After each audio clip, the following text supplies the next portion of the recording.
morning. We are very early in the morning and we're still in Iran in an Iranian taxi, kind of in the middle of nowhere. Just ahead, you can see that there's absolutely nothing going on there. We're headed to the border with Pakistan and it's one of the most interesting border crossings in the world, so I thought I'd take my camera and with that you along with me. But first we have to get across this vast nothingness to get to the border. This is the office of Hamid. This is Hamid and he is called the King of Taftan. Everyone who comes to this border crossing here will meet him and his wonderful office. Of course we are still in Iran, so we have Kamanai, but also a lot of beautiful pictures of the region Balochestan and a lot of stickers of all the travelers who passed through here from all over the world. Well, we've made it across the border. We are in Pakistan. The border is just over there and we've crossed it. Over there is one of the typical trucks, very colorful trucks of this region. And this is Nuran. He's a tribal levy of Pakistan. Thank you Nuran. And he is taking us to the police station of Taftan because we need an escort to get to the safer parts of Pakistan, but there's no escort available today. So today we are staying at the police station and Nuran is taking us there on his very beautiful motorbike. This is the post of the levies of Taftan right here. There are a couple of Toyota trucks. This one, a little bit of shade luckily, is the one that will be bringing us to the east. And these four walls are currently protecting us from whatever dangers lurk outside. The gate is over there. Yeah. Hello sir, how are you? Yeah. And these three tiny little walls, this is the outpost, little mosque. The night is over and we're just about to leave the compound. That really big looking military truck. It's not actually part of the military here. That's some Swiss people who decided it was fun to convert a military truck to live their life in.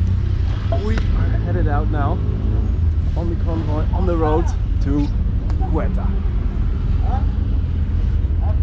This is our guard here, one of our fellow travelers and also part of the levies, this guy here I think.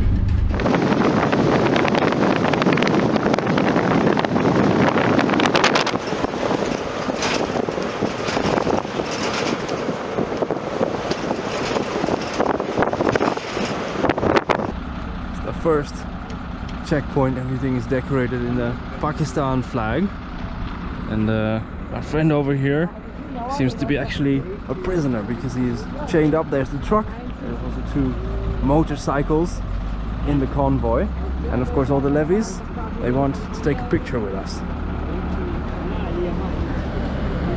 It's one of the beautiful and typical Pakistani trucks coming into the checkpoint. Look at the colors on the bottom of that, it's so pretty. Unfortunately this one is mostly covered up. You can see if it wasn't, all of it would be in these beautiful bright colors.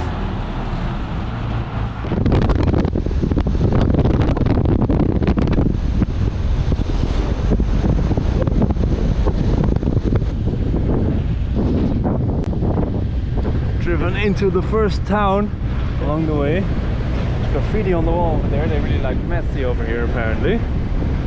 This is what a Pakistani town in the middle of nowhere looks like.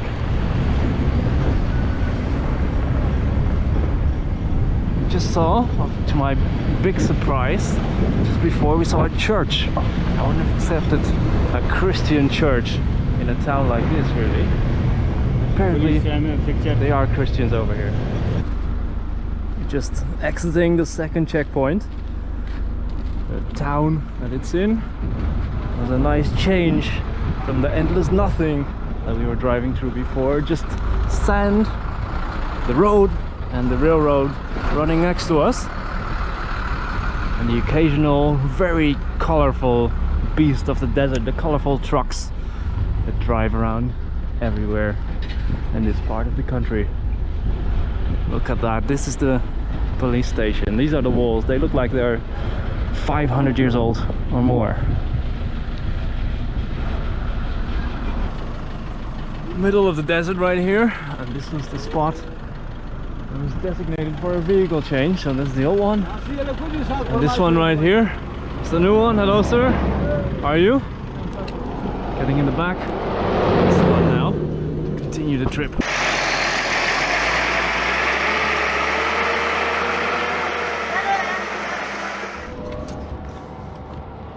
The hood of the truck is open. That's not necessarily a good sign, but we have a little tent over here on the back, and it's lunchtime.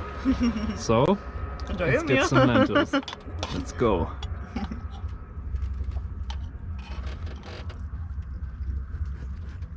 We don't even need to heat them because they're already hot.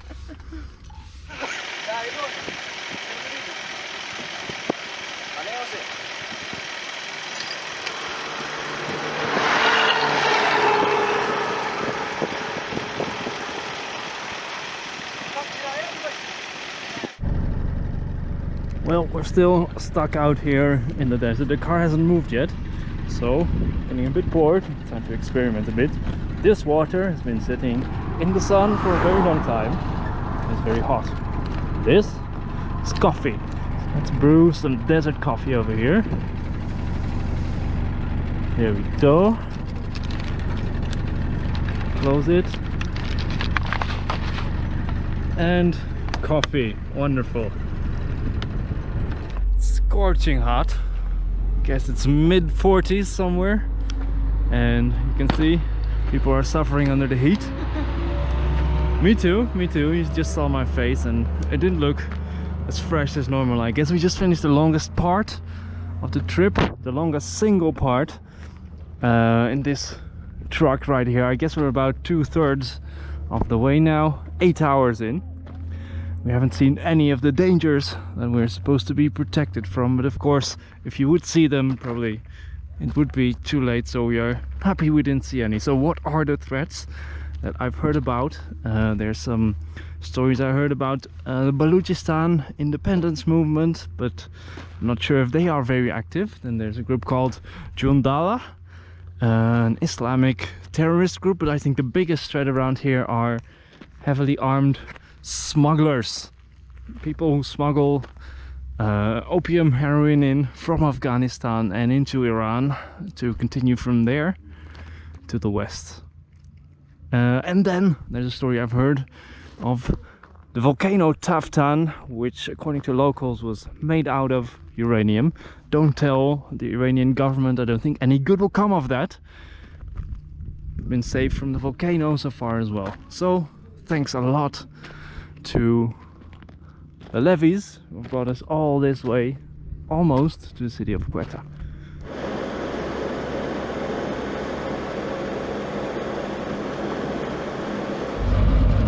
Again, we switched to a new car with new levies. This one has a full cloth cover. I wish we had this one earlier in the day when the sun was burning down on us. And the levies, they're actually older than the country of Pakistan. The Balochestan levies were around when this rough country was part of the British Empire, the frontier of the British Empire. And this car's got a hole in the roof as well, so you can have a look at this rough country, this frontier land.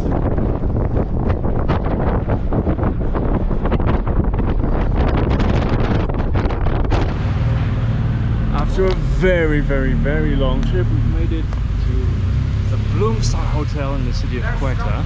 This will not be our very final stop in here, but this will be our resting place for the night. So let's get out of our little tent on wheels and see what the hotel is like.